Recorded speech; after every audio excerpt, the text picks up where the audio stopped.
Hello and welcome to the Good Old Days of Radio show. It's a few days before Christmas and it's time for our big Christmas special for this year. This is John Tefteller, your host and have been host for a couple years here.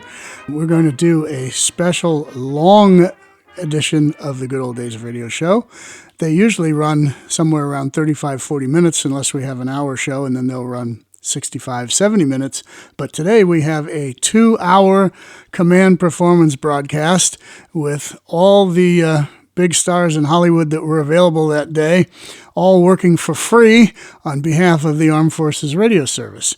I know I've explained this before, but since this might be a new program for new listeners, because I think we'll get some special attention with this one, let me just explain really quickly. Command Performance was a program never heard in the United States of America back in the 1940s when it was produced. It was produced in Hollywood with the top Hollywood talent of the day, but that top Hollywood talent worked for free as part of the war effort, and as part of their working for free, one of the stipulations was that it could not be aired in the United States of America, that it was a special show that was done just for those serving in the armed forces overseas. So if you were in the Army during World War II, you could hear Command Performance, Mail Call, and a few others that were produced just for the Armed Forces Radio Service.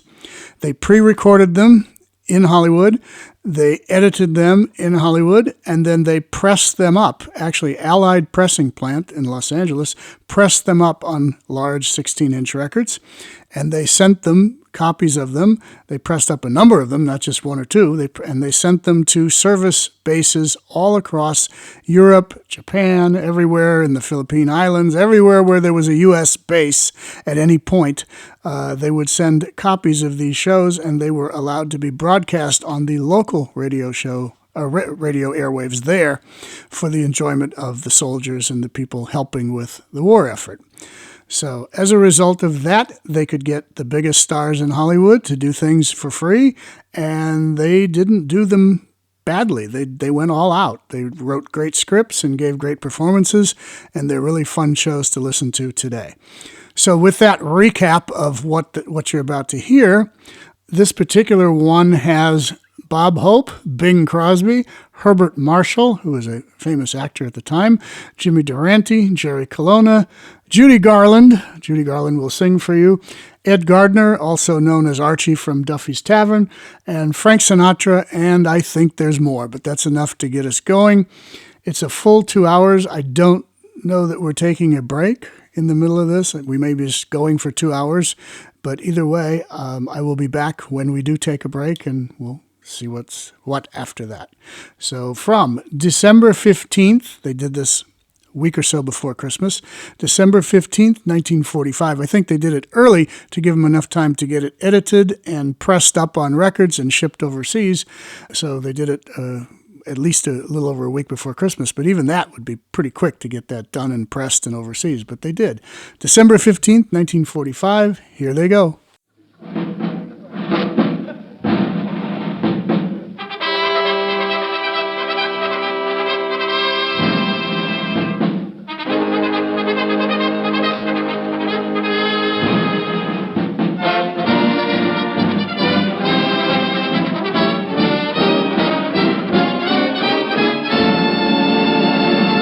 Performance USA, the greatest entertainers in America, is requested by you, the men and women in the United States Armed Forces throughout the world. Command Performance, presented this week and every week till you're back from over there.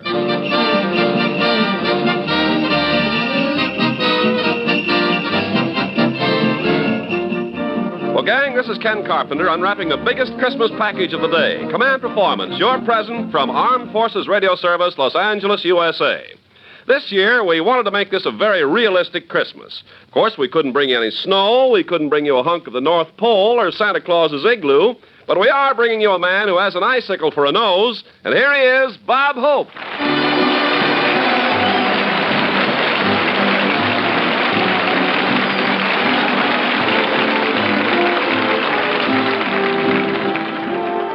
How do you do, ladies and gentlemen? This is Bob, Christmas Command Hope, telling all you occupation troops that are wearing iron lids How are you going to get enough points to come back when it's Crosby who keeps having kids?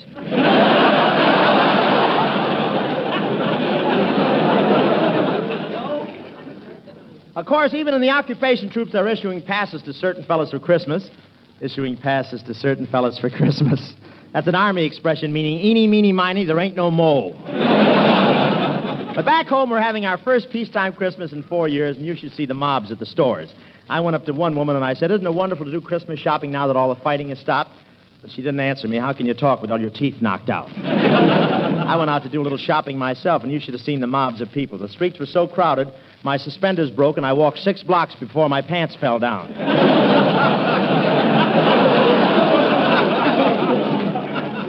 Inside the stores, it was even worse. Boy, was it crowded. I never saw so many shopping bags, and there were some pretty girls, too. I went up...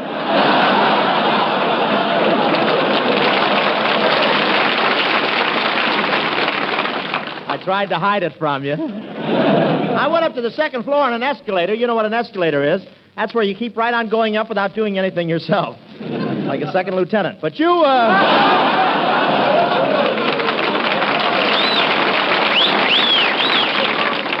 But you should have seen that second floor. The whole crowd moved in the same direction. Whether you liked it or not, you bought a silk nightgown.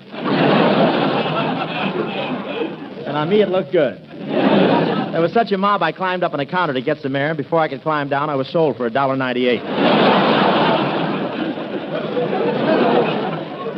There was quite a fight going on one counter. They just one pair of beautiful silk underwear shorts for sale, and a general had hold of one end with both hands, and the civilian was pulling on the other. Just then a private walked in and saluted. He should be out of the guardhouse by 1954. But the big hit this Christmas in 1945 is the new cars. A lot of these auto companies have been working on airplanes, and they're still a little confused. In fact, one car has a new speedometer. When it hits 60, a red light flashes. When it hits 75, a bell rings. And when it hits 110, a voice says, "There's been a slight mistake in the assembly line, bud. You better bail out." Really, you should see the wonderful new improvements. The 2 biggest features are air brakes and unbreakable windshields. You can speed up to 100 miles an hour and stop on a dime. Then you press a special button, and a putty knife scrapes you off the windshield.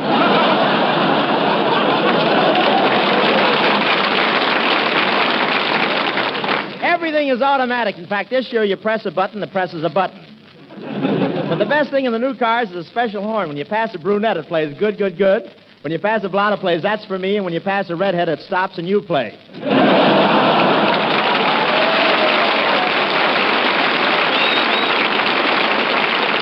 And now, fellas, I'd like you to meet a grand old trooper. This generation loves him as dearly as the last 2 did. That lovable old singer of songs, Bing Crosby, right?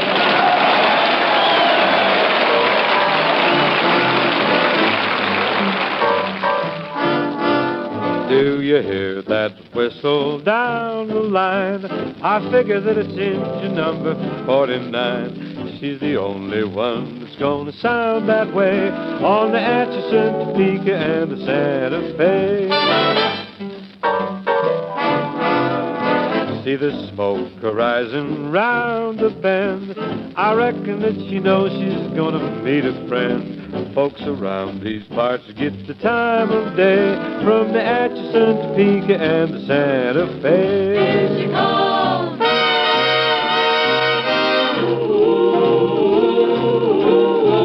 Hey, Jim, you better get out the rig. 'Cause she's got a list of passengers that's pretty big, and they'll all want lifts down to Brown's Hotel. 'Cause lots of them been traveling for quite a spell, all the way from Philadelphia on the Atchison, Topeka, and the Santa Fe.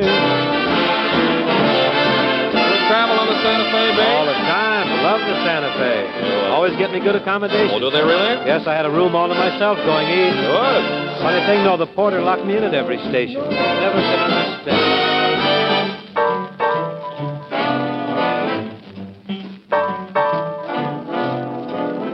Hear that whistle down the line. I figure that it's engine number 49. She's the only one that's gonna sound that way on the Atchison, Topeka, and the Santa Fe.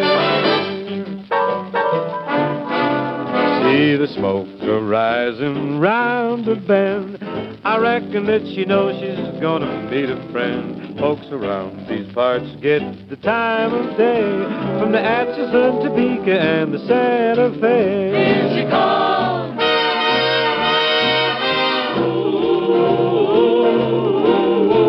Hey, Jim, you better get out the rig.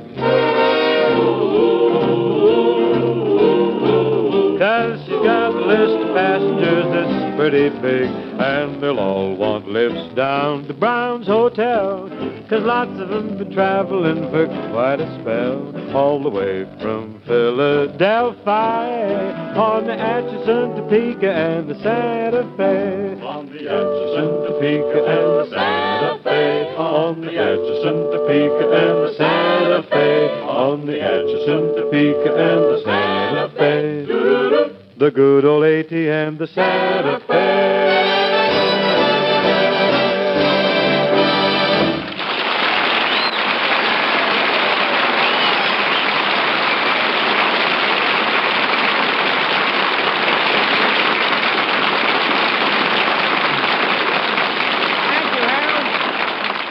Thank you, Harold. I'm sure that was thoroughly enjoyed by all limited servicemen with broken hearing devices. Oh, you're very sweet, Prong Puss. Very sweet. Listen, Bing, in case you haven't heard, I'm having a big Christmas party tonight. Free? What kind of a shindig is it going to You be? haven't got any more of that Gonzaga stuff. What kind of a shindig? This kid's going to come up with many a lull here tonight. Where are you? What'd you say, Daddy? What kind of a shindig? Well, it's, wait till I see the shins. But I tell you, I was thinking of making it sort of a costume party. Yeah? What do you think? I think you're ready. You're What do you... Don't you go any further. Tell me, what do you think that I should come as? Why don't you come as a man with hair? Oh, no. You're kidding, Bing. I think you have a capital dome. Matter of fact, I noticed a little growth of fuzz there this afternoon. Is that nice? Mm-hmm. It's that new octane. Smooth, very smooth stuff. Goes down easy, huh? Mm-hmm. Well, Bingo, do you think you can get to my party? I don't know, Bob. I've got to fix up our own tree for my boys. You're familiar with the Crosby Tots, no doubt. Crosby Tots? Mm-hmm. When is Gary's kids getting out of the service?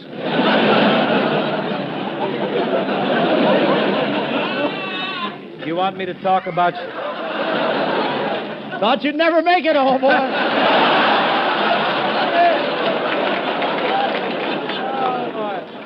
I'd check about that. That's a late reaction, all right. You get them later, enjoy them longer. Hey, let's go here. You want to talk about age? You want me to... Talking about age, you want me to mention your USO unit at Valley Forge that time? I wait so long to get something in. It's a big...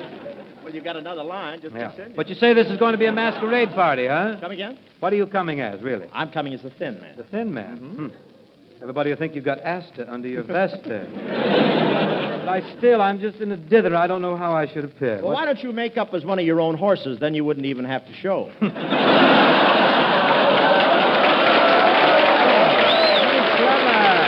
Clever boy.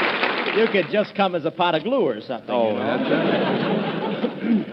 Well, if I do make it come to your party, I suppose you'll expect some expensive trinket or bauble or something. Oh, don't let that worry you, Bing. You didn't last year. You must be jesting. You don't remember my gift? Oh, yes, very snappy. A mother-of-pearl button hook. I haven't worn shoes like that since my junior prom at Vassar. Bob, my dear boy, that wasn't for your shoes. I thought you could use it to take a hitch in your stays. Look who's talking, a flesh dumpling. Merry Christmas, Bing. Well, Dinah Shore. Well.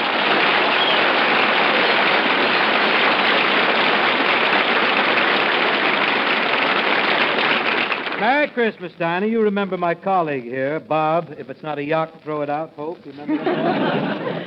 Oh, sure. I've known Bob since he was a cub. That's not fair, Dinah. Haven't I always been platonic with you? Oh, sure. Platonic. That's Hope language for what did I do with those etchings again? Are Are you going to Bob's party? Yes, Bing, I am. As a matter of fact, Bob suggested we have a progressive party. You know, at my house we have the hors d'oeuvres, turkey, cranberry sauce, dressing, vegetables, dessert, coffee, and brandy. And then we all go over to Bob's house. What for, to burp?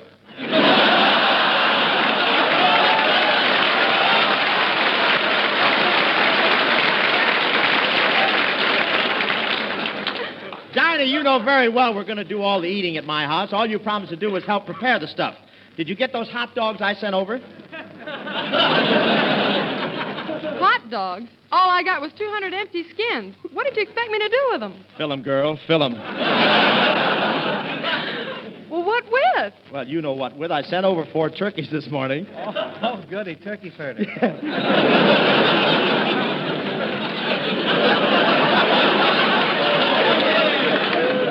Turkey furters, by the way.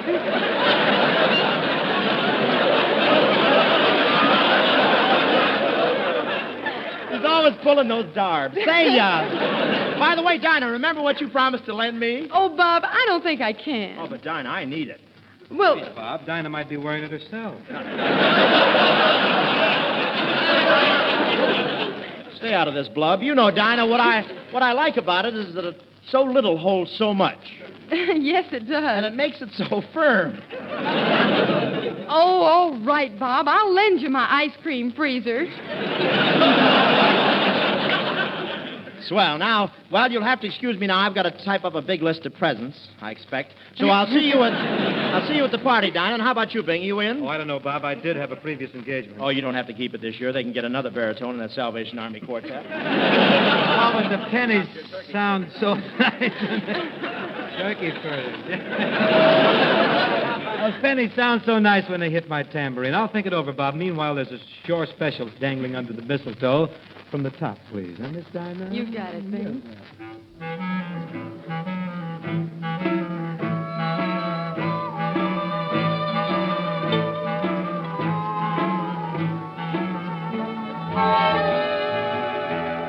Every day along about evening, when the sunlight's beginning to fade, I ride through the slumbering shadows along the Navajo Trail.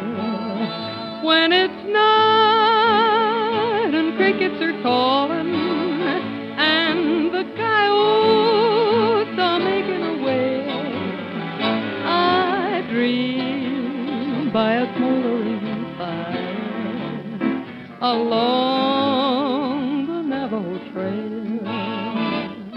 I love to lie and listen to the music when the wind is strumming a sagebrush guitar, and over yonder hill the moon is climbing. It always finds me wishing on a star. Well, what do you know? It's morning already. There's the dawn in the sun silver and gray.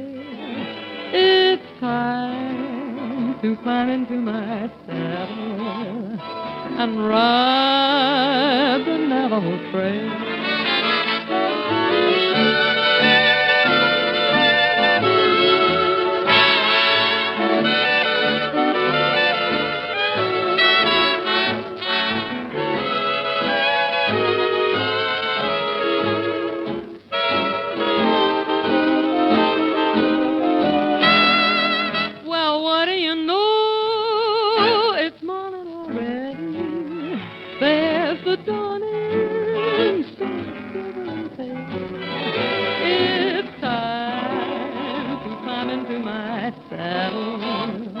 And ride the Navajo Trail.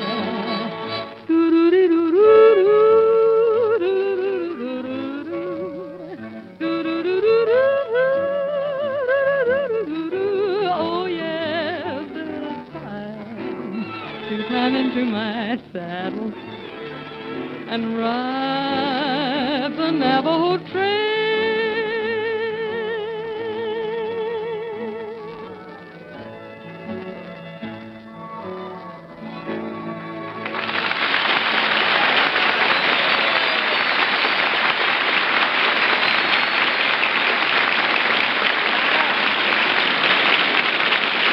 Dinah Shore. It's an ill wind that blows nobody good, but here's a good wind that blows nobody ill. The little boy with the blue horn, Mr. Harry James, right here.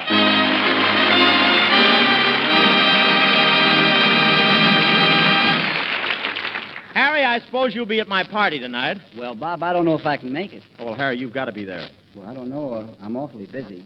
Harry, the party just can't go on if you're not there. Well, gee, Bob, I'd like to come. But you must, Harry. You must. You're my best friend, my closest companion. There's no one I like better. Please come. Well, I don't know if I can. Well, okay. If you can't make it, send your wife.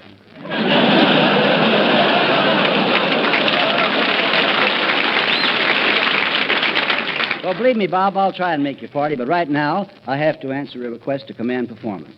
Take a look at this letter I received from the Philippines, Bob. It came with a big box that contained a pretty surprising package. Well, what was in it, Harry? A Japanese bugle. Let me see the letter. Harry James, Command Performance, USA.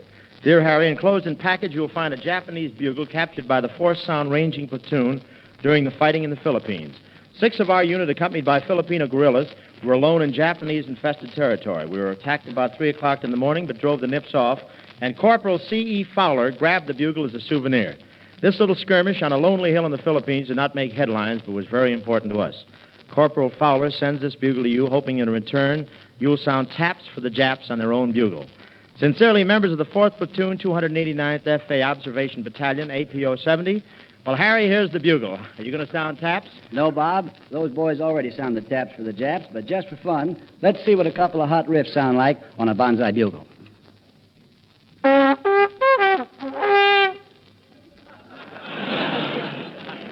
Harry, send it to Benny Goodman. Maybe it's a clarinet.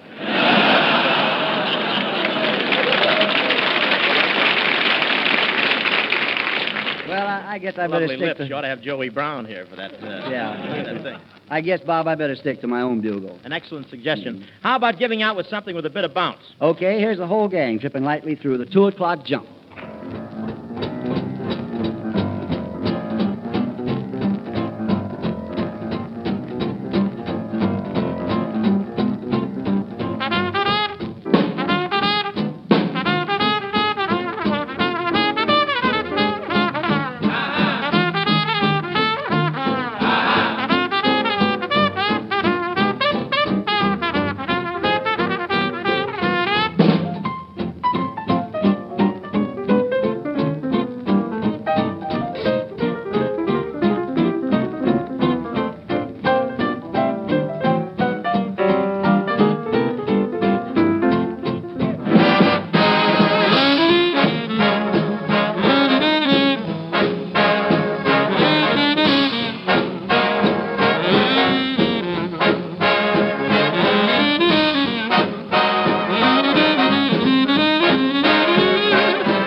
To add a touch of dignity to this Christmas clam bake, we look at our file under dignified, and there we find cultured, refined, suave Herbert Marshall.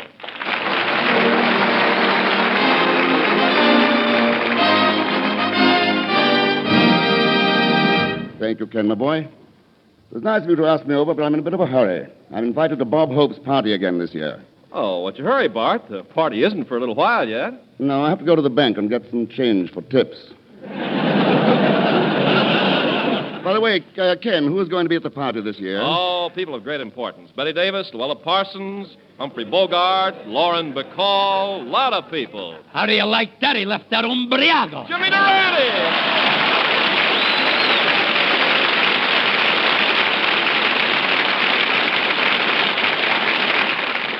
Jimmy, I'd like to have you meet Herbert Marshall. Glad to know you, Mr. Marshall. It's a pleasure. The happenstance of this fortuitous meeting shall be added to my collection of appreciative enjoyment. Sometimes I wish I could speak a foreign language. By the way, what nationality are you? I come from England. Oh, to be sure. That's in London, isn't it? Yes, just on the outskirts. It was lucky I met you tonight, Herbert. You don't mind if I call you by your maiden name? No, please do. Please do. You know, Bob Hope is going to give a big party tonight. Yes, I understand it's going to be quite a soiree. That's all right. I'll leave before the cops come. By the way, Mr. Marshall, you being British and coming from a long line of Brits makes you just the man I'm looking for. I may have a job for you. A job? Yes, I need a valet. You mean... Yes, I want you to be my gentleman's gentleman. No, it won't work. We're short one gentleman.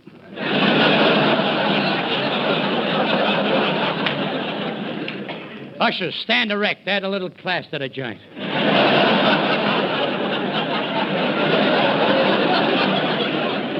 Repeat that line. I think I got a laugh here. Repeat that line. It won't work. It won't work. We're short one gentleman. Well, you can study nights.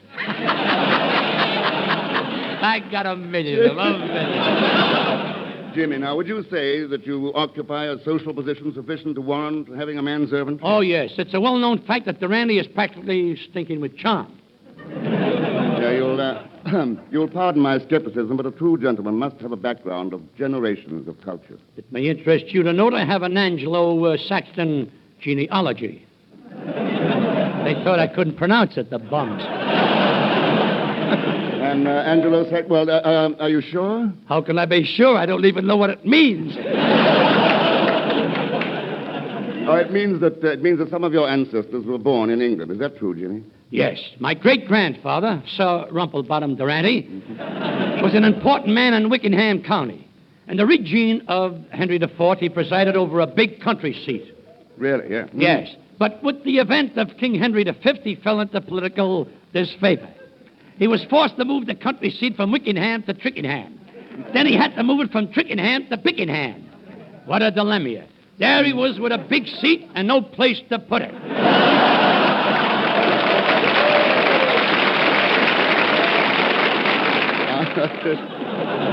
You know, Jimmy, your mentioning the names of those English townships brings back memories of my young manhood. Many is the afternoon we young fellows used to go out hunting quail. Just a minute. Did you say quail?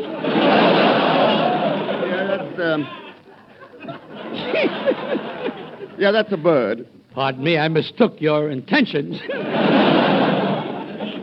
But that is neither tally nor who. Mr. Marshall, I need your advice on the proper attire from which to attire myself for the party. Well, I understand it's formal. Do you have any black trousers? No, but I can always smear some kiwi on my long underwear. Now, Jimmy, you can't go to a party in long underwear. Why not? If things get dull, I can always make a graceful exit through the escape hatch in the back. Well, Jimmy, seriously, things won't get dull if you sing a song. Why don't you rehearse one right now? Noble idea, Mr. Marshall. When I open my mouth, that's what comes out. I was walking down Park Avenue the other day. I was whistling Janina Mia. A fellow who was coming in the opposite direction, he bumped right into me. Now, I didn't say nothing. I just kept on going. Don't you think he turned around and said, but don't you look where you're going? Now, I stood aghast, as it wasn't my fault. Then he pushed me off the sidewalk onto the asphalt. So I ups to him, and he ups to me. Say, then I ups to him, and I said it was his fault. He said it was my fault. I said it was his fault. He said, if you don't like it, I'll punch you right in the proboscis. I was so mad I was frotting at the kneecaps. So I ups to him, and he ups to me. But I don't do nothing. I just keeps my attitude, see? Then I said, wait a minute, Mac. You don't look like a lumberjack, but you can't bulldoze me. And with that, to show him who was boss, I put the chip on my shoulder and I said, knock it off. Knock it off. 5 minutes later, the chip was still there, but the shoulder was gone. So I ups to him, and he ups to me. So I goes my way, and he goes my way. Well, exhausted and fatigued, and tired too, I stopped at a nearby pharmacy for my daily vitamins. I was munching vitamins A, B, C, and D, and was getting down to E, F, G, and H, when I feels a tap on my shoulder and a voice saying, have one on me, partner. Thinking it was the same chump, I whirls around as quick as a flash, I ups to him. When I finds myself face to face with a Westerner, a tough hombre. So I stops up to him and I says, pardon me, stranger, a stone got in my shoe. You needn't start cussing, I haven't done anything to you. Recognizing the drawl in my voice, he asked me where I hails from. And when I said Barzee Ranch, Phoenix, Tombstone, Arizona, he hits me with his leather boot, blackens my eye, knocks me down, picks me up, knocks me down, picks me up, but I kept smiling through it all. I had a smile. He had his fist in my mouth. So I left him to his own resources. Now the scene changes. 3 years has elapsed. I've grown a perfect toupee and I've prospered. I'm laying on the beach at Waikiki, just a millionaire on the loose, when I feel someone tickle me on the schnoz and a voice singing a lot carouse. It was I remember you. It was I remember you. Why, you're the feller with the big smeller. I remember. After 3 years, who comes back to torment me? Knocked the shoulder off McNulty. So I ups to him, and he ups to me. So I goes my way, and he goes the way of all flesh.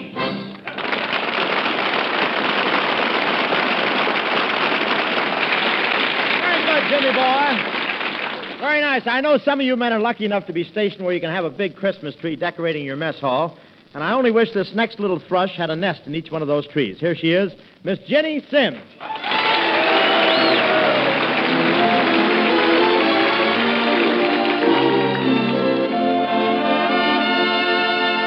A fine introduction, Bob. That leaves me up a tree. Yeah, I bet it never had such a nice pair of limbs. But before I do anything else, Ginny, I want to invite you to my Christmas party tonight. Well, thank you. In that case, I'd better drop by my house and put on a party dress. You know, Harry James and his band will be there. It'll be quite a thing.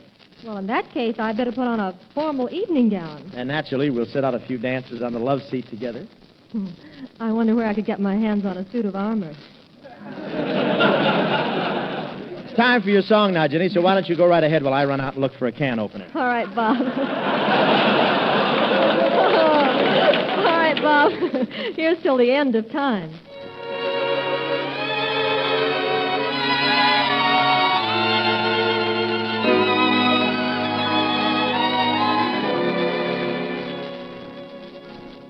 Till the end of time,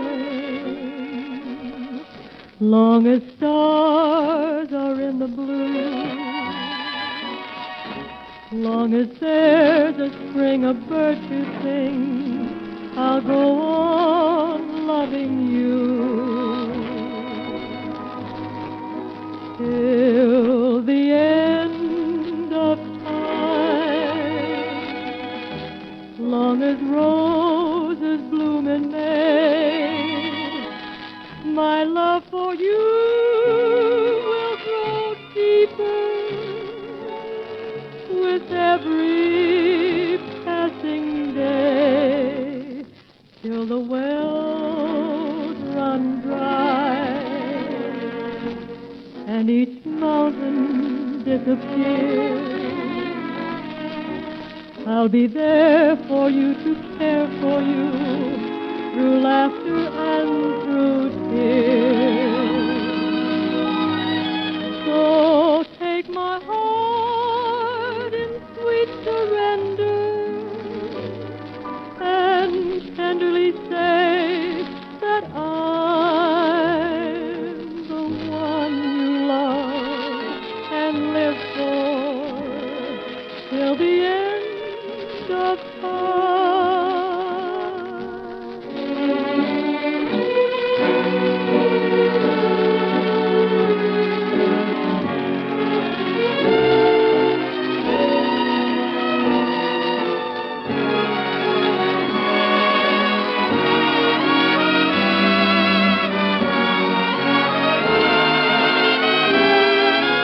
till the wells run dry and each mountain disappears. I'll be there for you to care for you through laughter and through tears. So take my heart in sweet surrender and tenderly say that I'm the one you love and live for till the end of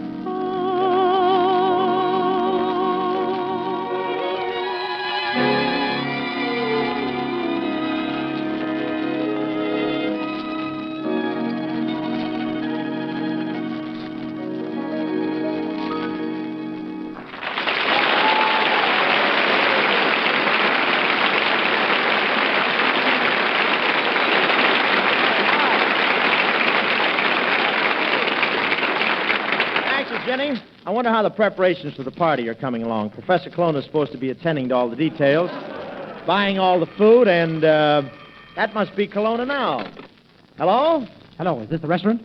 Send over the cheapest food you've got, charge top prices, and we'll split the profits. Send the bill to Bob Hope. Colonna, this is Hope talking. Built myself a nice little booby trap, didn't I? Colonna, stop fooling around and start preparing the dinner. Well, that's just what I'm doing, Hope. I'm in the kitchen right now, and I'm very busy with a pot roast. A pot roast? Oh, Professor, kiss me. One of the prettier pots.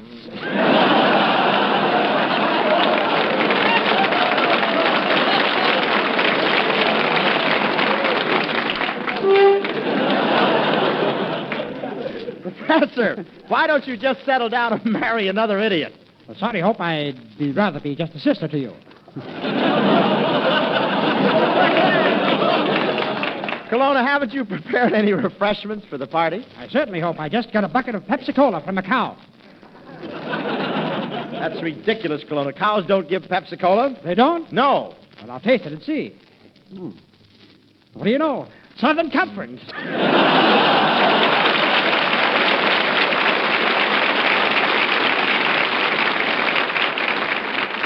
Now, man, here's one of your salad favorites, an AFRS regular fella who not only writes great songs, but sings them, too, after a fashion. Preferably an old fashion. Anyway, aided and abetted by the Pied Pipers, here's Johnny Mercer singing Camptown Races right here.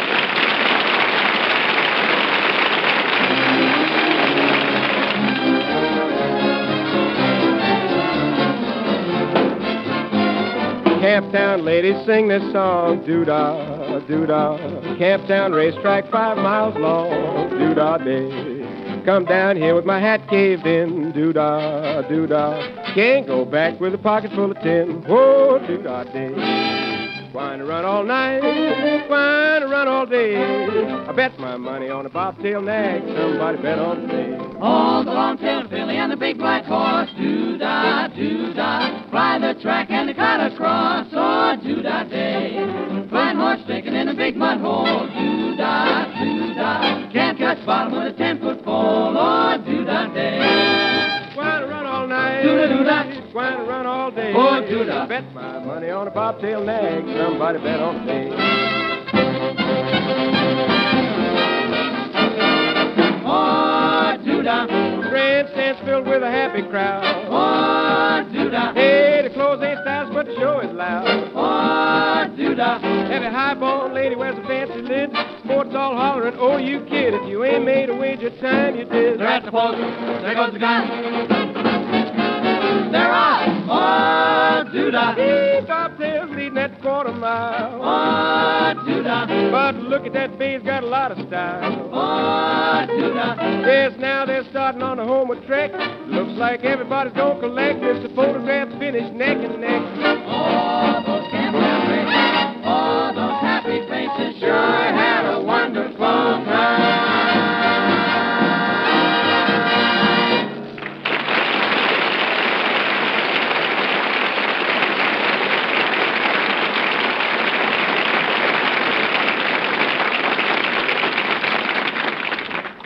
Thank you very much.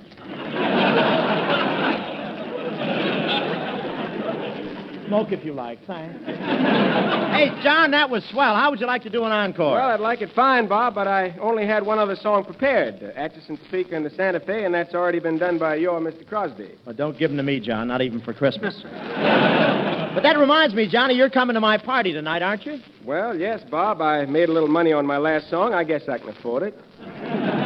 Johnny, you sound more like Crosby every minute. That is, when you talk. Somebody mentioned my name? What's the difference? You'd have come over anyway. He has to be in the middle of everything. That's what I get for giving him lines in our last picture. Now. You be a nice boy, or I'll make you call me Mr. Bergen instead of just plain Edgar.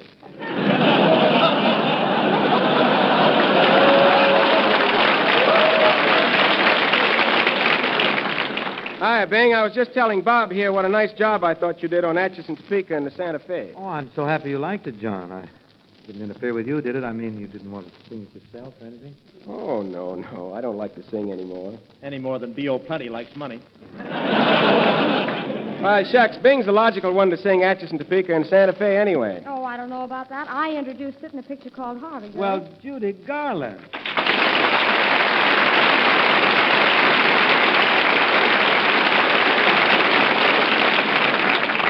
Hello, Judy. Did you want to sing Atchison, Topeka, and Santa Fe tonight? Yes, I wanted to sing Atchison, Topeka, and Santa Fe tonight, too. Well, gosh, Judy, I'm sorry I sang Atchison, Topeka, and Santa Fe first. I don't know about you folks, but I wish I was on the Atchison, Topeka, and the Santa Fe. Roll myself.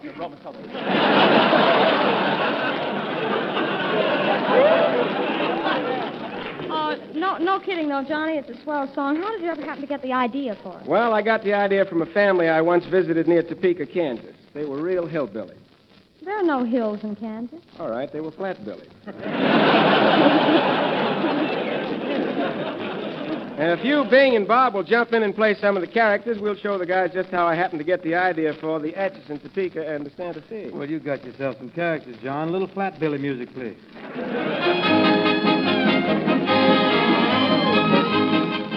And now let's look in on the poor but crummy shack of the lazy but shiftless Hawkins family. Johnny, oldest and dirtiest Hawkins, is being wooed by Judy Holcomb, member of a rival clan. As the scene opens, Johnny has spied his pappy coming across the clearing. Hey, you better get. Here comes Pappy across the clearing riding on his donkey. Which is your pappy?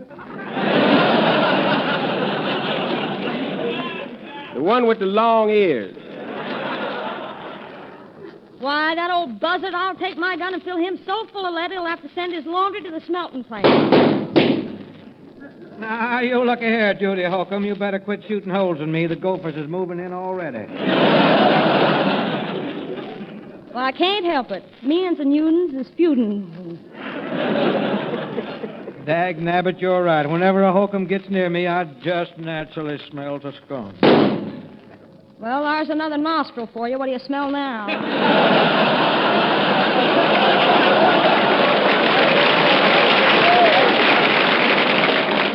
Oh, Pappy, why must us and them ones have to be fighting all the time? How come all this feud never done got started? Well, it's this way, son. My great-great-great-great-grandpa run away with Judy's great-great-great-great-grandpa's wife. When did this happen? Yesterday.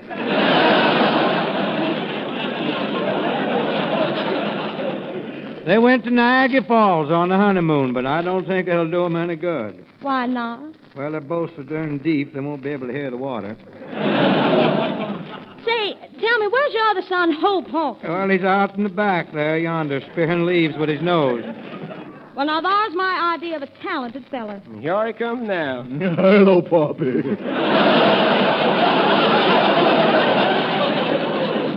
Hello, son.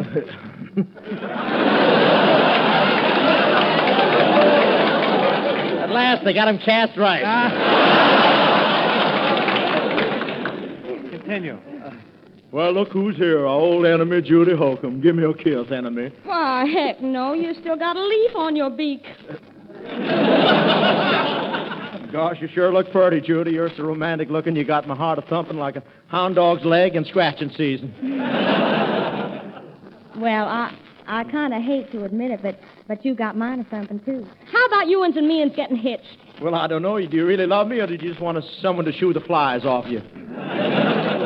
Well, I guess it's a little of both. What do you say? Well, I say okay. Pappy, I'm going to give Judy a ring. Is that all right? Well, not would be it ain't. Nobody's going to put nothing in my girl's nose. But she wants to marry up with me, John. How come, Judy? I thought she was sweet on me. Well, what makes you think so? Well, every night we used to sit out in the moonlight and hold toes. Well, Hope's got just as many toes as you have. I got more. Now, look here, Judy, girl. You got to make up your mind right away. If I forget about our feud, which one of my sons do you want to marry? Well, Hope, I guess. But first, I'd like to know how old he is. He's 18 years old. Carmine will love me for this. You see, I know he's 18-year-old because he takes a bath every year, and there's 19 rings around the tub. 19 rings? I thought you said he was 18. Well, I got to wash up once in a while.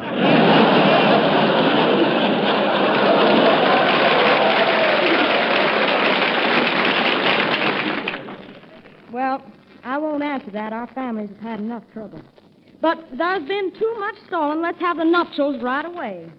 Now, hold on there, gal. There'll be no nuptials in this house till after the wedding. And that's how I happened to write the Atchison, Topeka, and the Santa Fe.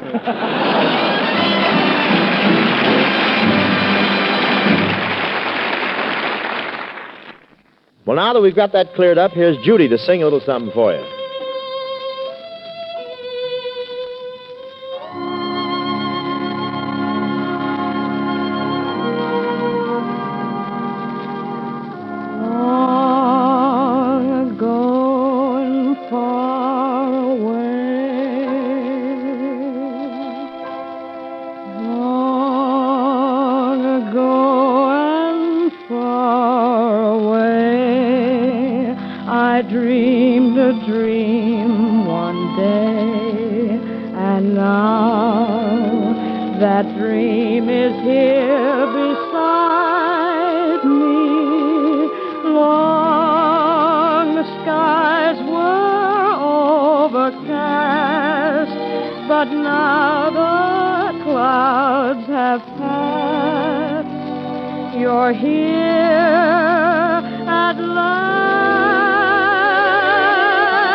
Was you.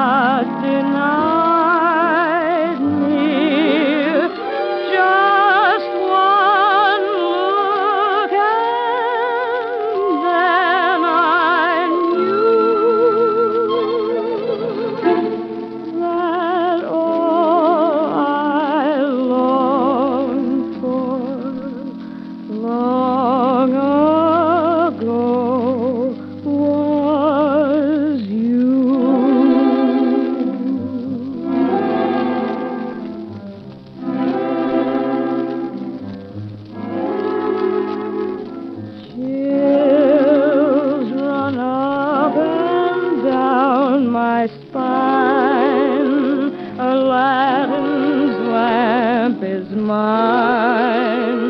The dream I dreamed was not denied me.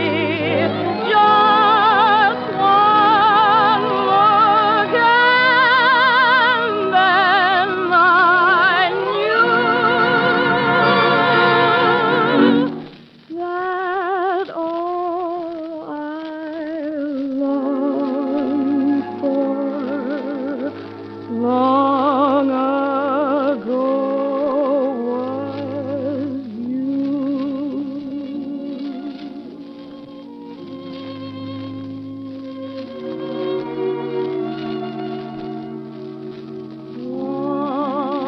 long ago and far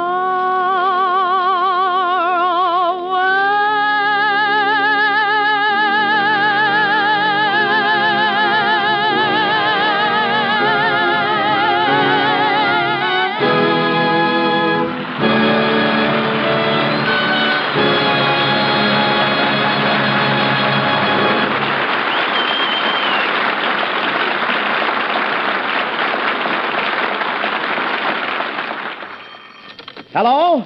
Hello, Hope. I'm calling from this phone booth to tell you that... And I've tried to get exactly... So now the only thing to do is... See?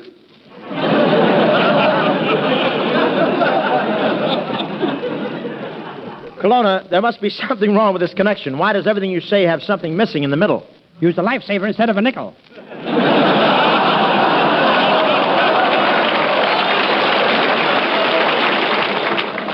Colonna, what did you call for, anyhow? Well, I wanted to know whether you'd like some nice fresh lobster for dinner. Well, are you sure it's fresh? Fresh. This lobster walks over, sits down on a piece of lettuce in front of you, and commits harry-carry. Colonna, I thought we were going to have meat for dinner. We are, Hope. We're having rump steak. How would you like your rump steak? Rare, medium, or well done? Well done. Well, come on, bossy. Sit down on that heating pad again. You know, Colonna, you shake my faith. No, you shake my faith. I want to see what falls out of my mustache.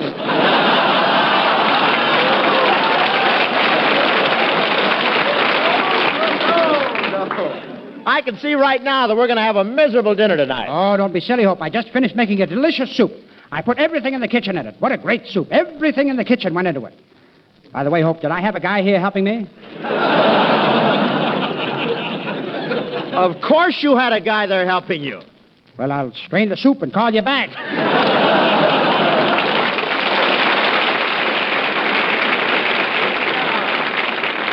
And now here's another Christmas treat. Surrounding the command performance microphone for the umpteenth time are the Pied Pipers.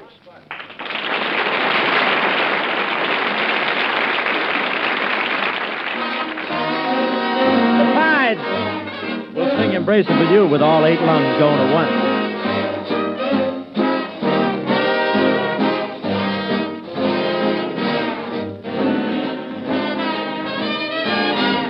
Embrace me, my sweet embraceable you. Embrace me, my irreplaceable you. Just one look at you, my heart started jumping and grew tipsy in me. You and you alone bring out the gypsy in me. You hear me? I love all the many charms about you. About you. Who, me? Above all, I want my arms about you. Don't be a naughty baby. Come to Papa, please do. My sweet embraceable you.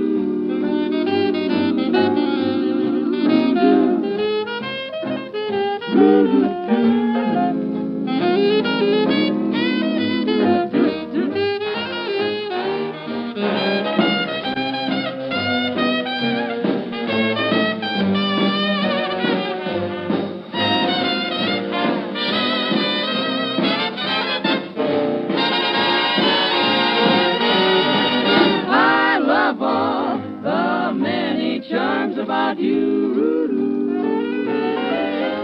Above all, I want you. Don't drag me, don't be a bring down, Mama. Get yourself home. My sweet embrace, love of you.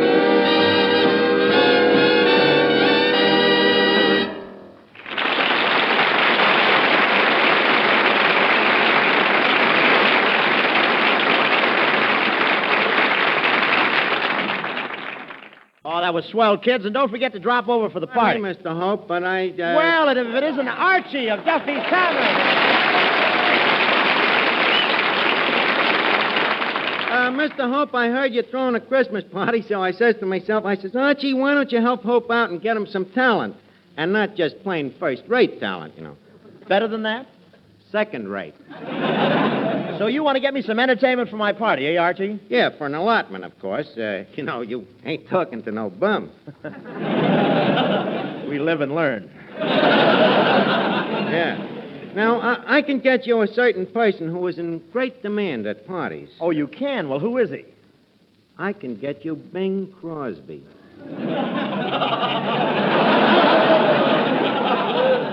You mean my straight man in the movies? Yeah, the fella they all laugh at.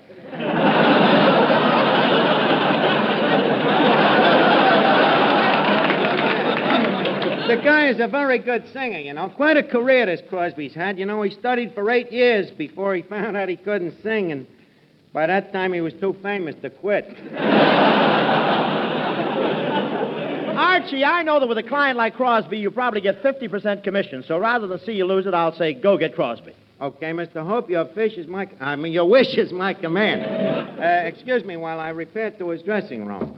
Knock. Come in. Oh.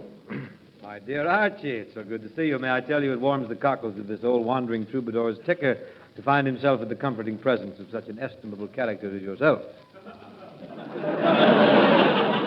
Crosby, you pop out syllables like they were sons.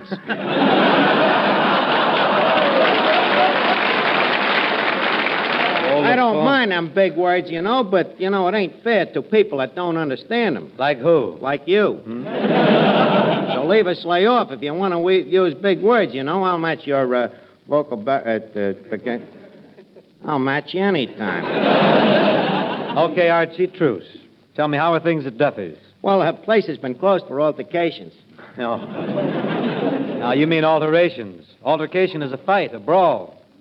Mr. Crosby, what happens at Duffy's ain't no taffy pull. When we reopen, you won't hardly know the joint. Well, the site may be different, but I have a hunch the smell will be the same. That's where you're wrong. We just sprayed the place with uranium. You see, we're going to retrench. Retrench? Yeah, enlarge the joint. Also, we're going to add a new Swedish cook, a dame, you know, one of them smorgasbords.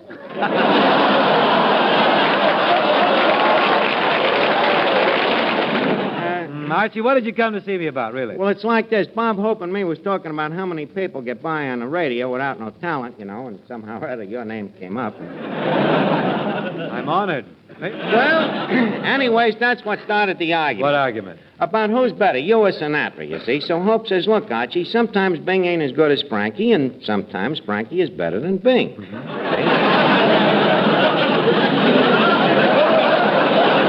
And sometimes it's just the other way around. There's two sides to every question, of course. Yeah. So I says, look at it logical, Bob. Bing is to Frankie as Stravinsky is to Haydn, see? So Hope says you're wrong, Archie. Bing is the one that should be Haydn. Thank you. Okay, no compliment intended. Crosby, leave us stop this shilly-dally and get down to business. What's on your mind, Archie? Well, I want you to sing on Bob Hope's Christmas party. I suppose if it's for Hope, it's for charity. How much do you get back? Well, I wasn't coming to that, but here I am. Well, at Duffy's, you remember I offered you $15 a week? You think I was worth it, Archie? No, but what can you get for $15 these days? But do you know how much I'm going to ask for you from Hope? How much? $20. $20?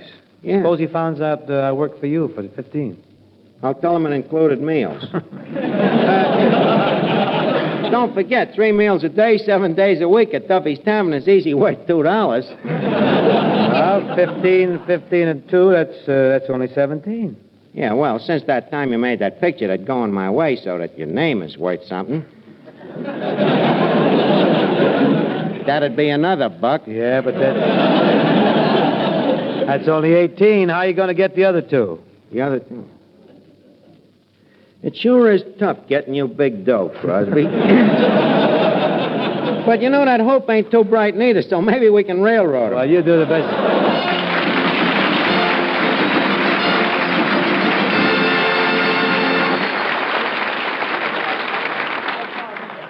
You were just grand. I saw you. Say, most of you used to look forward to finding an orange in your stocking on Christmas morning, but instead of an orange today, we bring you a Florida peach, Miss Frances Langford. Right here.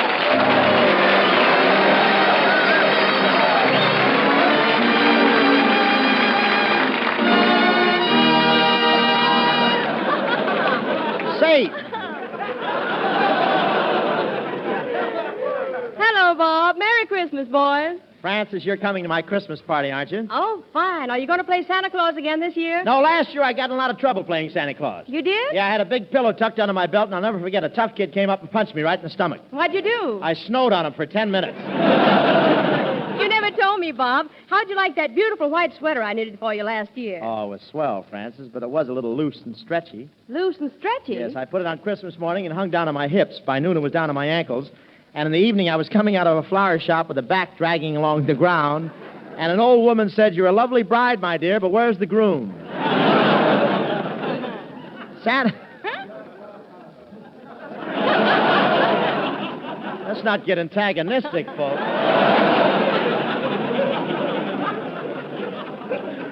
I told you we ought to break this thing up. Santa was pretty good to you last year, wasn't he, Frances? Oh, yes. Lots of people gave me expensive presents. And I got a gift from you, too, Bob. Oh, now. Now, wait a minute, Frances. That wasn't a cheap necklace I gave you. Those pearls looked exactly like the real thing. They were nice and white and shiny, weren't they? Yes, Bob. You certainly did a wonderful job of spraying Pepsodent on those BBs. Well, how about giving me a hint this year, Frances? Oh, I don't really need anything, Bob. I'm happy enough with these new nylon stockings. Oh, is that new parachute nylon the government released? Yes. In fact, these happen to be made from a parachute. Oh. Bob, stop looking for the ripcord. Just trying to win my wings. Well, taxi down the runway while I take off with the song.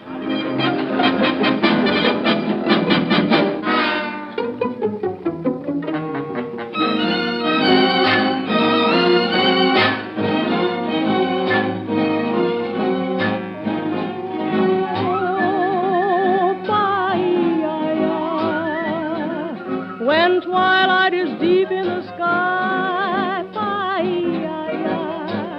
someone that I long to see keeps haunting my reverie.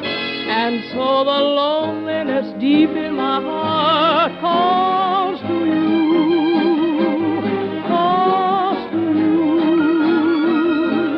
I live in the memory of many dreams ago, when the stars were bright and you were mine alone. My love for you cannot die, though the oceans run dry or heavens fall from the sky. Now you're gone, Bahia.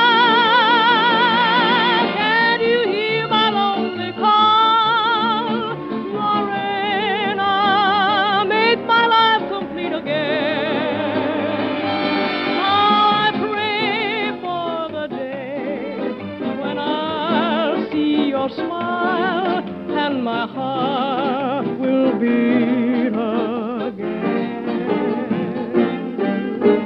Oh, Bahia,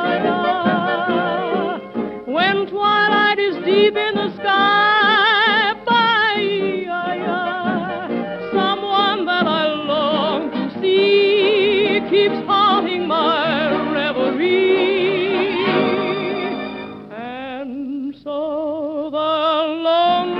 Deep in my heart calls to you, calls to you.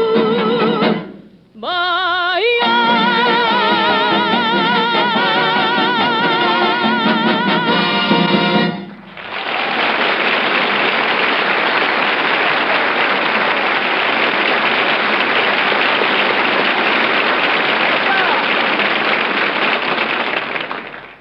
now this Christmas command turns to... pardon me, Bob, but I got to talk to you right away. Well, it's the professor from the College of Musical Knowledge, Kay Kyser.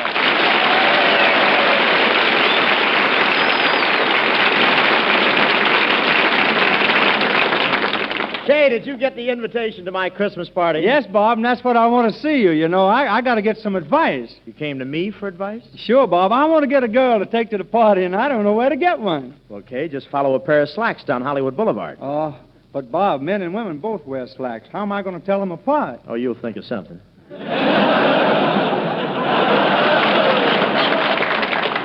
Well, don't worry about girls. After all, you know what Kipling said. A woman is nothing but a rag, a bone, and a hank of hair. I know, but they're put together so nice.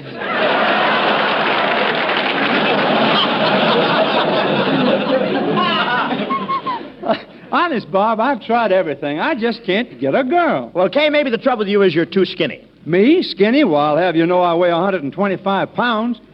Really? What do you weigh stripped? I don't know. I'm bashful. All right, Kay, I'll find a girl for you. Let me see my little black book. Pamela Jones. Great in a picture show, but demands load seats.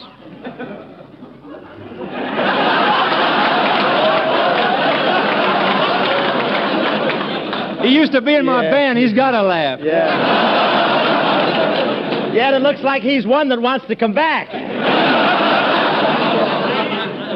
That's the fella you paid, I guess. Yeah. Well, all right, Kay, I'll find a girl for you. Let me see my little black book. Don't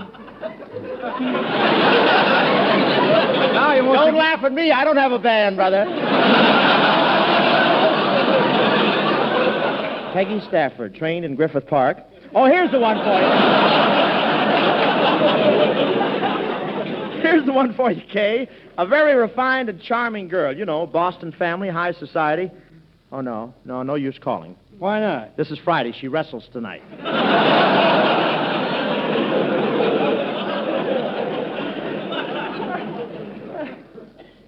Don't worry. That me? Oh, no. That's you. Read anything through there. It all sounds... I told you to wear the thick lenses. It's right there.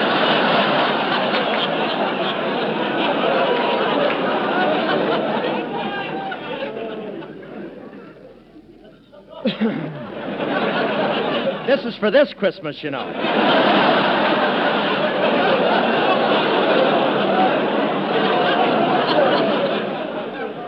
I don't know how I'm going to come to your party, Bob, if I can't find a girl. Oh, well, don't worry, Kay. There's a girl waiting for you in some nook or cranny. Well, what do you do, men? It's Ted!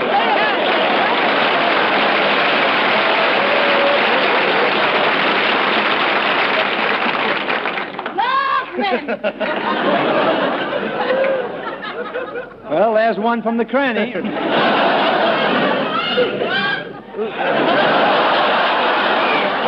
Here's where I kill two birds with one stone. Say, Kay, you want a nice, pure girl, don't you? I sure do. And Cash, you want a nice, simple fella, don't you? I do. I now pronounce you pure and simple.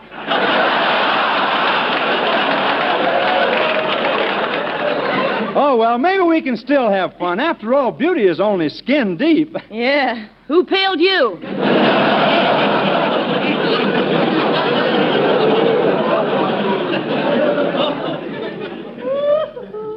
Well, I'm getting out of here. I got to find a girl. Oh, well, GK, how am I ever going to catch him in? Say, do you think I should wear a heavier perfume? No, wear a lighter perfume and carry a heavier club.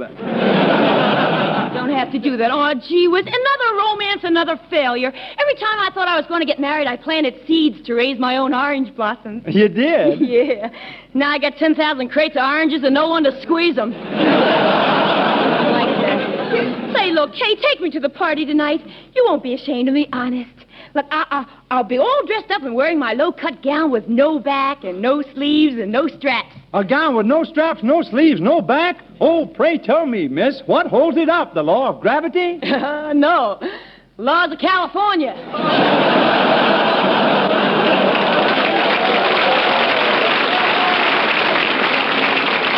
I'll think it over, Cass. Maybe I will take you to the party. Oh, well, wonderful, Kay. You know, I'm so happy I could sing. Okay, you take it on the high note, and I'll take it on the lamb. Okay,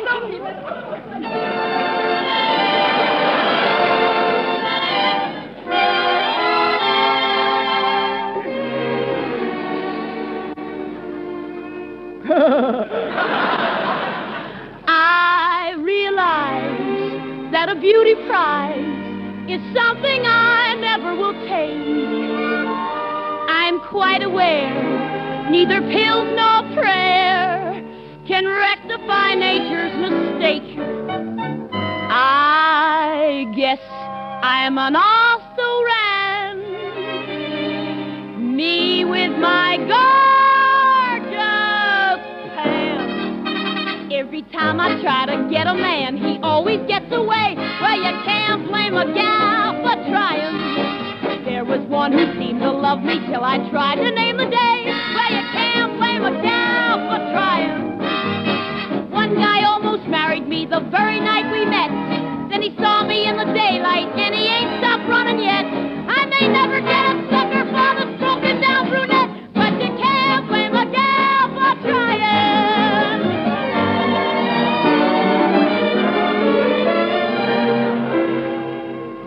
Just the other day, in a small cafe, oh, what happened to me?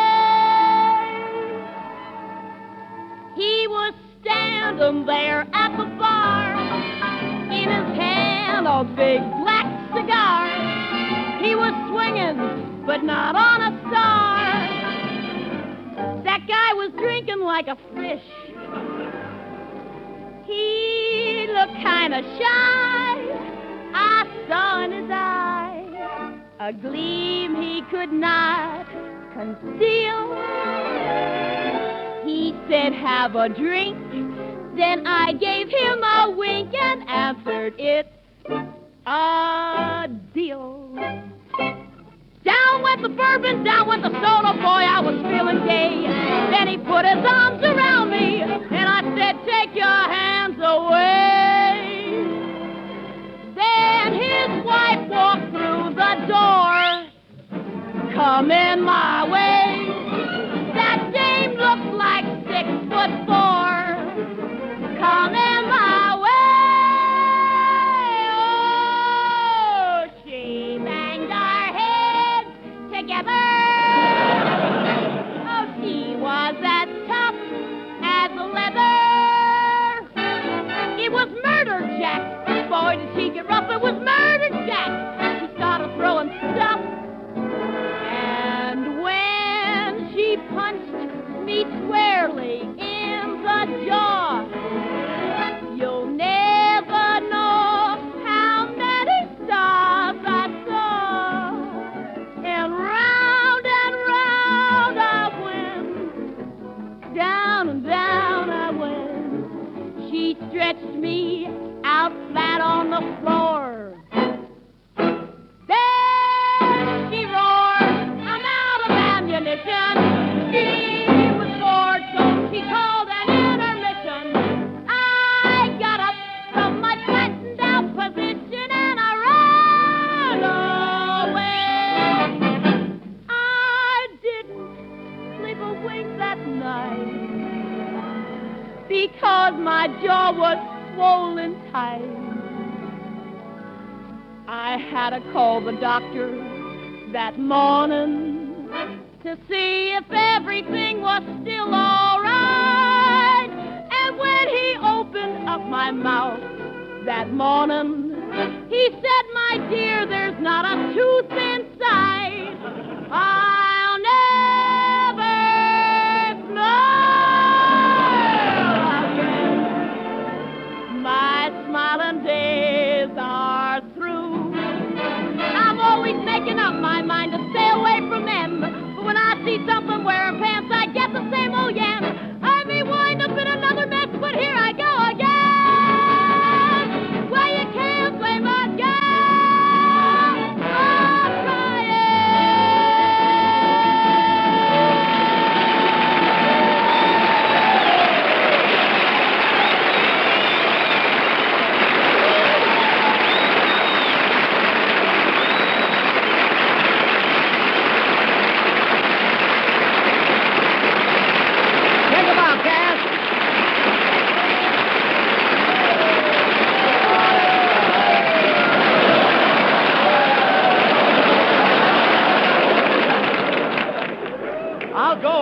desperate. Say, and now for all you men in the armed forces who happen to be 13-year-old girls, we bring you your one and only singing favorite, the first atom ever split, Frank Sinatra.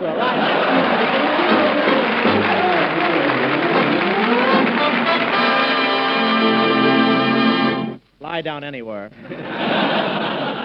Thank you. That's a very peachy introduction, Dad. Peachy? So only 13-year-old girls like me, huh? That's what I hear. All this stuff about 13-year-olds and me is just plain propaganda. I know one beautiful movie star who goes for me, and she isn't 13 either. Really? I didn't know Lassie cared. Well, she does. Yeah, come to think of it, Frank, why shouldn't Lassie love you? That's Sure. a great thrill for a dog, hearing a pile of bones sing.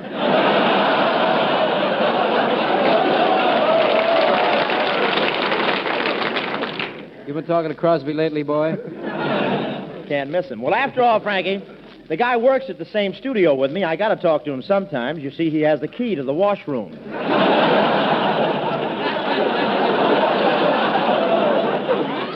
I thought Crosby was behind all this. Why does he insult me that way? Why, I wouldn't hurt a fly. Not even if you sat on one. Honest, Bob, I don't know why Bing should treat me like this. Why, I've never said anything but the nicest things about that fat old gentleman. Frankie, look, this is Christmas. The time of goodwill and brotherly love. You shouldn't call Bing a fat old gentleman. Well, he's fat, isn't he? Yes. He's old, isn't he? Yes. He's a See how wrong you are? What better time is there than Christmas to end all this petty squabbling? Well, what do you suggest, Bob? Well, why don't the two of you get it all out of your systems at once? Insult each other as hard as you can, and after that, you've got to become friends. Gee, that sounds wonderful. You mean I can say anything to him that I want? Sure. Oh, boy. Tie his hands and let's go, kid. Okay, I'll be the referee, and the guy who scores the most points gets the decision. Hey, Bing, step over here, will you? What are you two guys cooking up? As if I didn't know it was me. Well, Bing, the time has come to stop these silly arguments between you and Sinatra, so we're going to let you insult each other all you please one last time. Are you ready to rip into him, boy? I have been for years. Good, we'll get started. Ladies and gentlemen, we now present the battle of the century, a fight to the finish between no hair and no anything.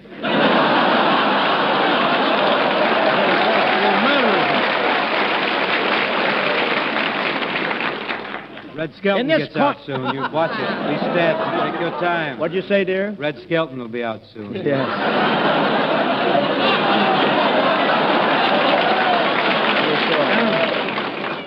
I hope when he gets out, you get some civilian clothes, too.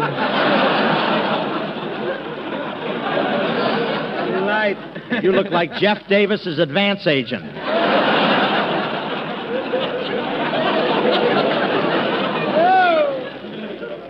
A millionaire dressed like a bum. Go ahead, let's start. Yes. Yes. He's a bum dressed like a millionaire.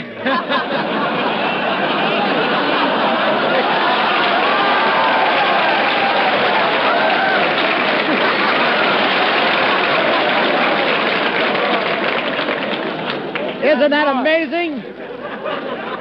Isn't that amazing? He finally found his lungs and said something. In this corner, a fight to the finish between no hair and no anything. In this corner, dynamic Frank Sinatra, weight 175.5 ounces. And over here, bulging Bing Crosby, right in the pink of young lardhood.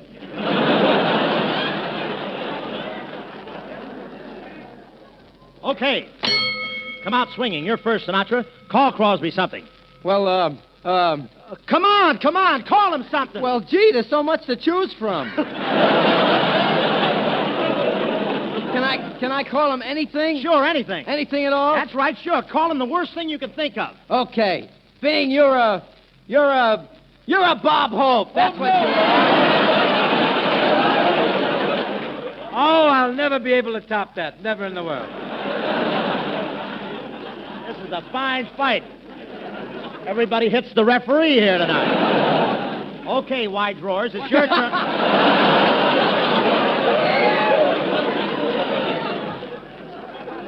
It's your turn to insult Bones. Okay. Well, let's see now. I'd like to come up with something that'll live for years, even if the recipient won't. I think I have it. All right, let it go. Sinatra, you, sir, are so completely emaciated that you could stroll through an olive without even disturbing the pimento. End of round one. We find at this point that Crosby is leading by a nose. I'm glad you're not in this, Hope.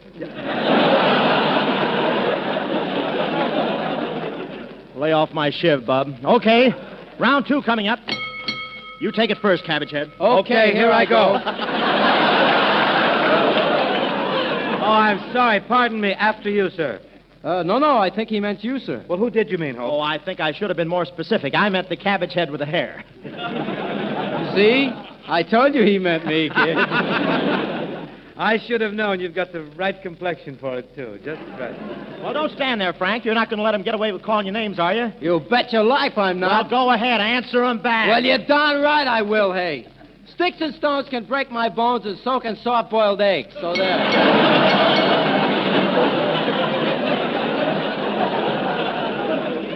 Well, that ends it, folks. Command Performance has just brought you a battle between two great singers, too little and too late. Okay, boys, the insults are over. This is Christmas. You're both coming to my party later on. Step up here and shake hands. Okay, Frankie, put her there. Shake, Bing. Oh, well, I can always use it to wipe the windshield.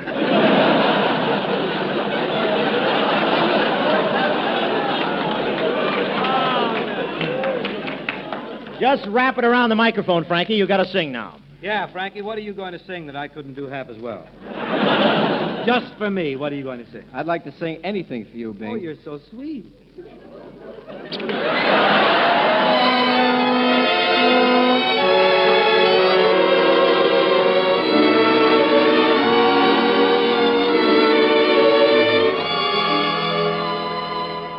If I love you, time and again I would try to say all I'd want you to know.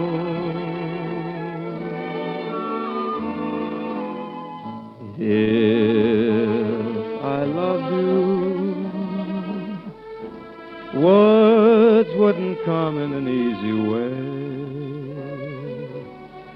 Round in circles I go.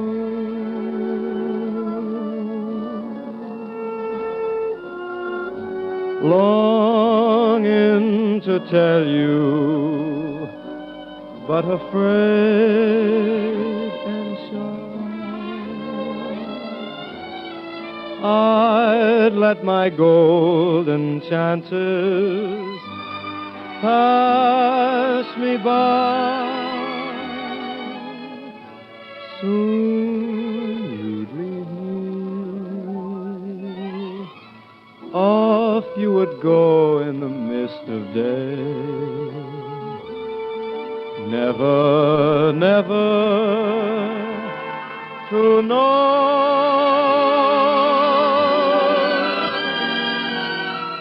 how I loved you if I loved you.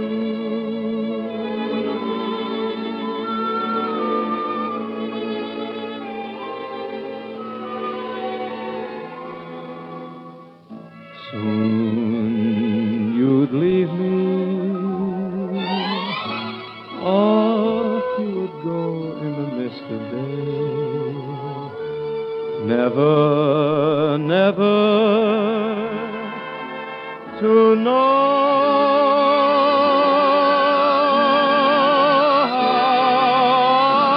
I love you if I love you.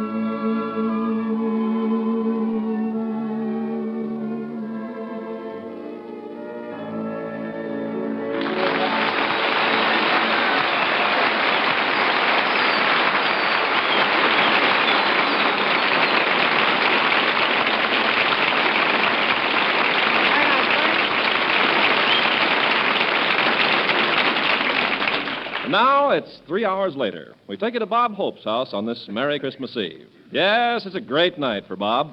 All his friends are there to help him celebrate. Everyone who loves him is at his house tonight. Let's look in on this scene of gaiety. For I am a jolly good fellow. For I am a jolly good fellow. For I am a jolly good fellow, which nobody can deny. 'Cause no one's there. You can't sing either, huh? Gee, what a party. I expected 50 people and not one showed up. Now I'm stuck with 13 cupcakes.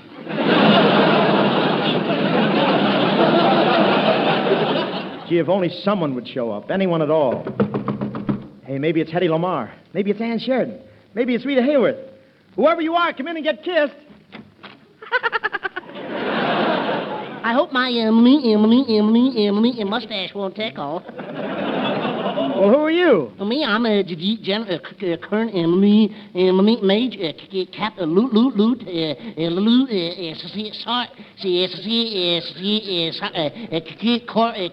private sad sack.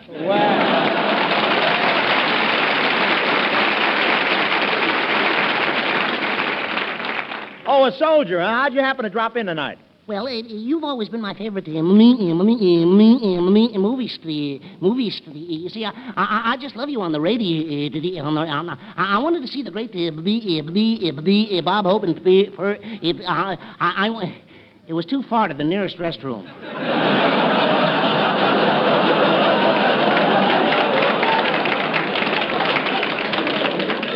Is that the only reason you came to my party? Well, frankly, no. I thought you might have some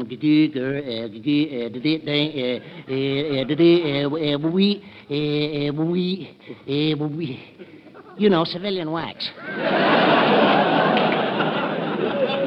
Oh, shame on you, Sack. Is that all you like to do, chase women? Oh, no. There's something I like much better than chasing women.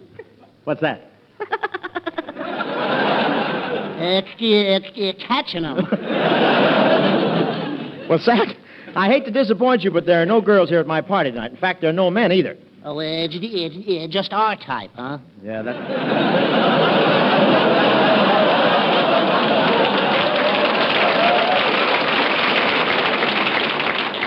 Yeah, that's the way it is, Sack. I invited a whole crowd, and no one showed up. Gee, yeah, that's too bad. Yeah, and I fixed up a big spread, too. Look over there in the dining room. See that big table of food with the cute maid standing next to it? Yeah. Well, there's no use letting it go to waste. Why don't you go over and help yourself to anything you want? Don't you think she'll mind? Oh, that's okay. And to show you my heart's really in the right place, servicemen, half price. So long.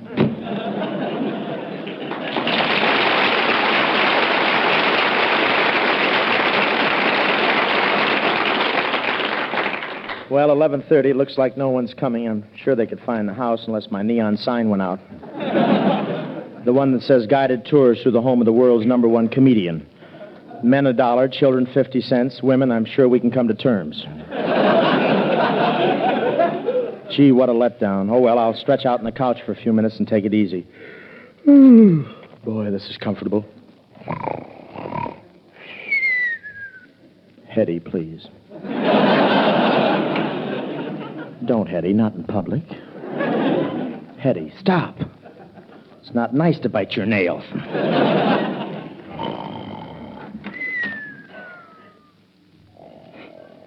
Gee, look, on the couch. Yes, it's Bob, fast asleep. Aw, isn't he cute, all curled up? Curled up is right. Gee, you'd think he'd get his nose straightened out, wouldn't you? And I gotta be sleeping. So that's what Bob looks like when he's asleep. Yeah, ghastly, isn't it? Oh, I don't know. He's kind of nice looking. Look at that square chin. And look at those square shoulders. Yeah, he's one of the biggest squares I ever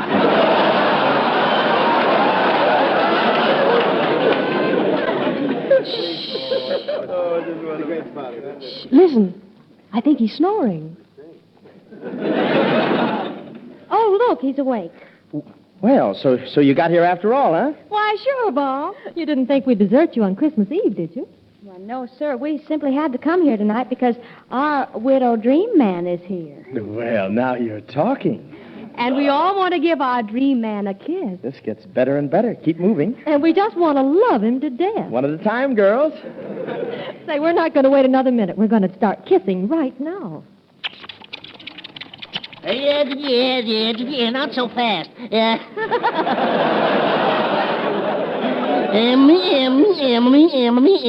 Merry Christmas, everybody. And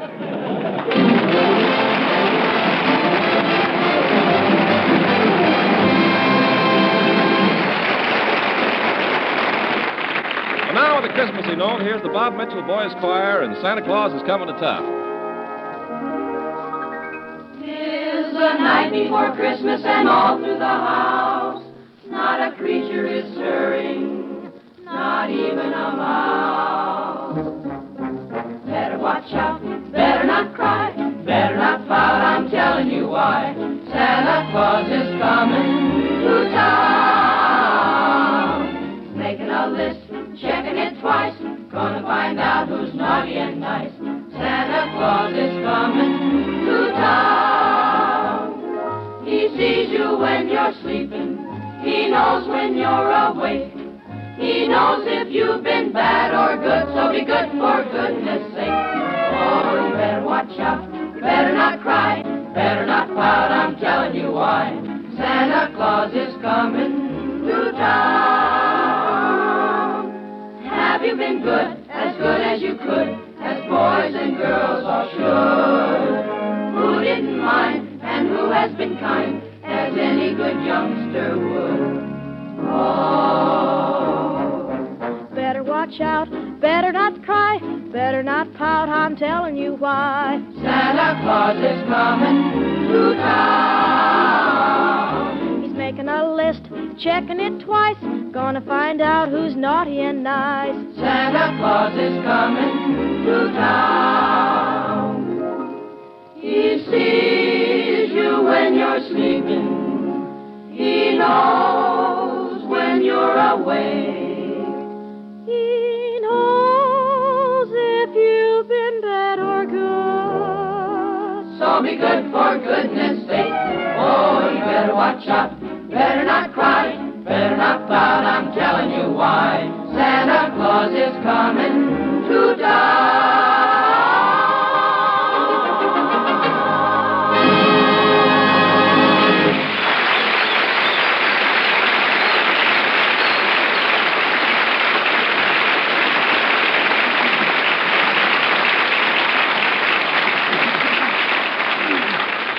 Command Performance takes you now to Washington, D.C. for a Christmas message by the Commander-in-Chief. Ladies and gentlemen, the President. Men and women of the armed forces, it is with a heart filled with gratitude that I say Merry Christmas to you who have given this nation and all nations this first Christmas of peace in so many years. We are happy today because our hymns of thanksgiving are not mocked by the sound of gunfire. We are happy because we know that you are safe and will return to us when your duty ends. We are grateful that such Americans as you are representing the United States of America and all that it means with the other nations of the world. Yes, it is indeed a Merry Christmas, and the gift of peace that you have given to your country is and shall remain the most cherished of all the gifts to man. It is not possible to repay a man for the years of his youth, or for his sacrifice of health, or for the loss of his buddies.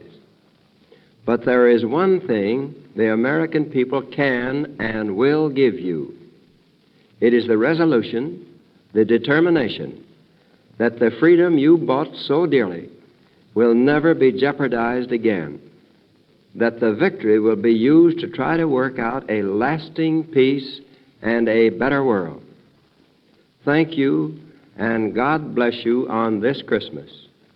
I say this not as your Commander-in-Chief, not as President of the United States, but as a fellow citizen who knows in his heart how much you have given to keep all men free. Thank you, Mr. President. And now it's time for a command performance tradition. You know, this is our fourth round-the-world Christmas program. Each one ended with our singing the carols, the Christmas songs we all love.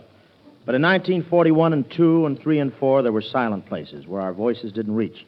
Christmas 1945 and the bright melodies of the carols go swinging down the streets of Berlin and Tokyo, too. Judy, Dinah, Ginny, Francis, Bing, and the choir are joining hands with all of you overseas and on the seas to sing the great songs of peace on this, the first Christmas of peace in a long, long time.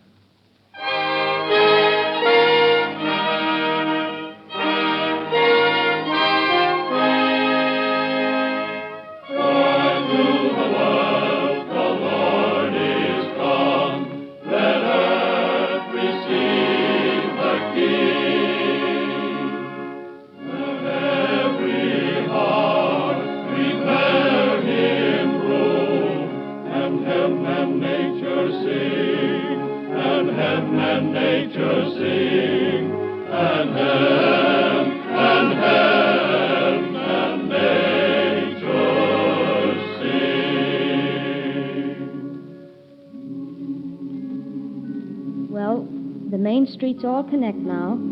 Euclid Avenue and the Wilhelmstrasse, Broadway and the Ginza, Wilshire Boulevard and the jungle paths and airstrips of Africa and Asia and the islands of the sea. And so on this night, when the Prince of Peace was born, all of us are joyful and triumphant.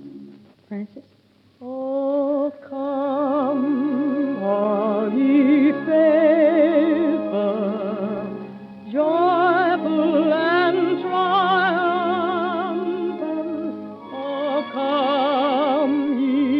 Oh, come ye to Bethlehem.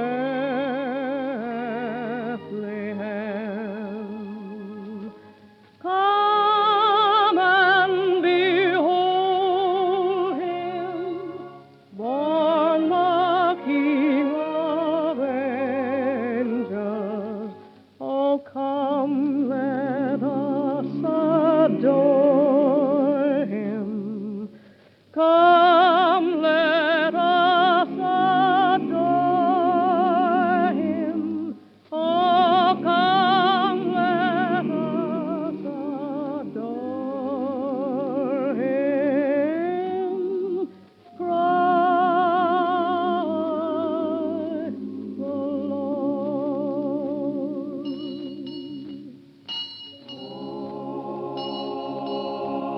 The Santa Claus on the corner with a belt in his hand has a faraway look in his eye. He knows that he can't really celebrate until all of you come home. And so he rings it for you in Germany and France and Italy, for the ATC crews at dozens of airstrips, for all of you in England and India and China and Japan. And not far from Santa's corner and little church, your folks are sitting, and they sing a song of peace on earth, and in their hearts is great thanksgiving. Jenny? Hark the herald angels sing, glory to the newborn King. Peace on earth and mercy mild, God and sinners reconciled. Joyful all ye nations rise, join in triumph of the skies. Angelic hosts proclaim, Christ is born in Bethlehem. Hark the herald angels sing, glory to the newborn King.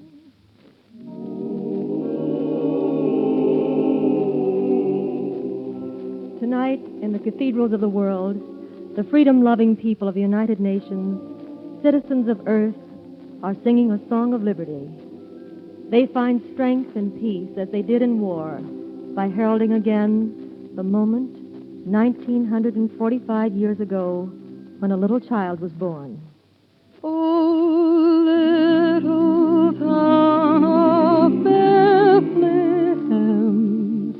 how still we see thee lie above thy deep and dreamless sleep.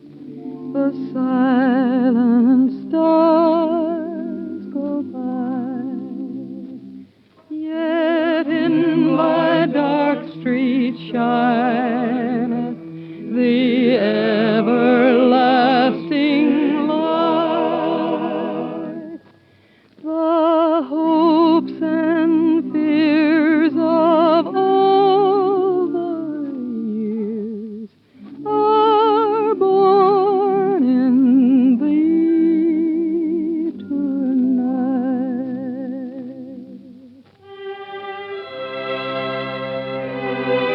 Hello, Okinawa, Australia, Guam, the Philippines. We'd like to wrap up all of home and send it to you. The crystal snow, the look on a kid's face when he sees his new sled, the trees and the wood smoke, the dime store windows, a Tom and Jerry, the smile you happen to love. It all means Christmas. Judy? It came upon a midnight clear, that glorious song of old, from angels bending near the earth to touch their harps of gold. Peace on the earth, goodwill to men, from heavens our gracious King. The world in solemn stillness lay to hear the angels sing.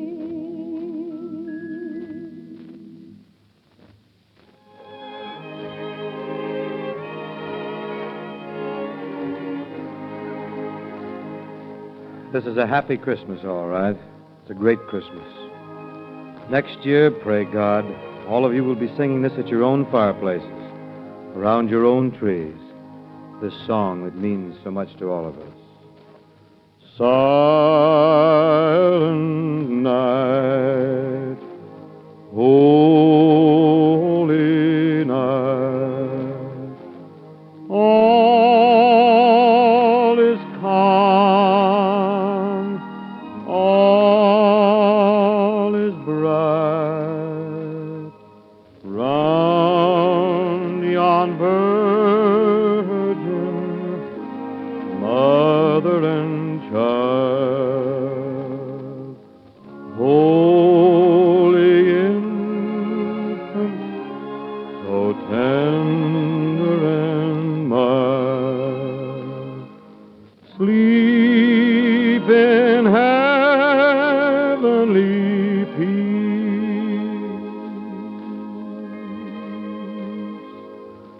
sleep in heavenly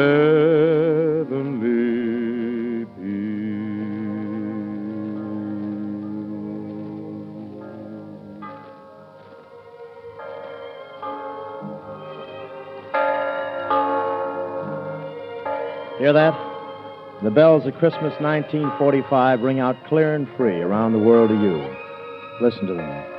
Their message comes from the hearts of 132 million grateful Americans. Peace on earth, goodwill to men. And Merry Christmas to all of you.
This is the Armed Forces Radio Service.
Okay, that was a 2-hour radio extravaganza from Command Performance, December 15th, 1945. Announcer on that was Ken Carpenter, who was Bing Crosby's longtime announcer. You also heard, which I didn't say in the beginning, Ginny Simms, Johnny Mercer, Francis Langford, and Kay Kyser. And for all of you out there who say, who? They were actually at the top of the musical box office in 1945, along with Frank Sinatra and Bing and Dinah. They're mostly forgotten these days, although Johnny Mercer is famous for writing a number of songs. Kay Kyser had his own radio show, the College of Musical Knowledge. Ginny Simms had her own radio show. Johnny Mercer had his own radio show. Anyway, all the music from this particular program, if you're into the later big band period, the 1945 or so big band period, it was a very cross-section of that style of singing and song choices. You also heard President Harry Truman on there. Interesting. And my favorite part was Mel Blanc as Private Sad Sack doing his best Porky Pig imitation. So we got to have Porky Pig and Mel Blanc on one of these things to make it humorous. This is the Good Old Days of Radio show. This was our Christmas present to you for Christmas of 2023.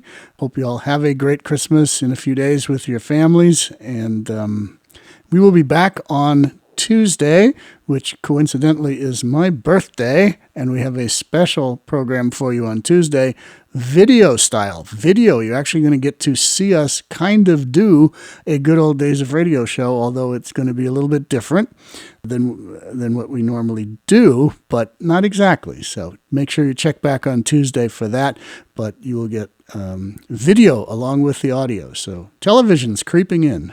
Whatever. Okay, Merry Christmas from me, John Tefteller, producer Daniel, and everybody else out there in Radio Land. This is the Good Old Days of Radio show. See you again.